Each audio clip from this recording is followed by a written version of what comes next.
Right, it's only the beginning of the week, and we've already seen a lot of chaos in Westminster.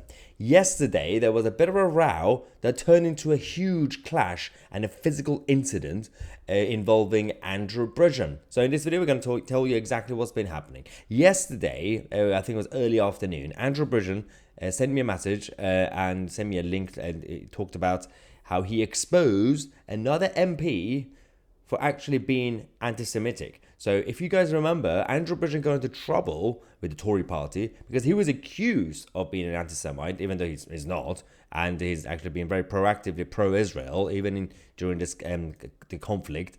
But Crispin Blunt, who is also allegedly right-wing, he's a Tory MP.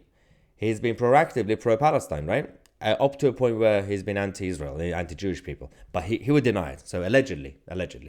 He's allegedly been condoning bad behavior of Hamas. Allegedly. And Andrew Bridgen sent me a message saying he talked to the press and he exposed Crispin Blunt. He basically exposed the Tory party for being hypocrites, for not suspending him, Crispin Blunt, for not condemning Hamas, for example, for being anti-Semitic. Now, the problem continued from there. I replied to Andrew Bridgen. I said, let's do a video about it.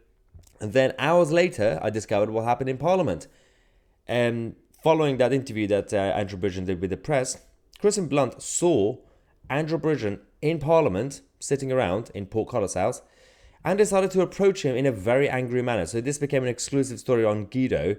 We got, obviously, yesterday, Andrew Bridgen wrote this article for the Express, arguing that Crispin Blunt, he needs to be suspended. If the Tories suspended me, they need to also suspend him for backing the other side. Anyway, he says, sitting at a table in Portcullis House in Parliament, Andrew Bridgen claimed that Crispin Blunt came out, obviously, of the restaurant in the Portcullis House after lunch and whacked him from behind on his head and shouted, "You are a bastard," before obviously then kicking off.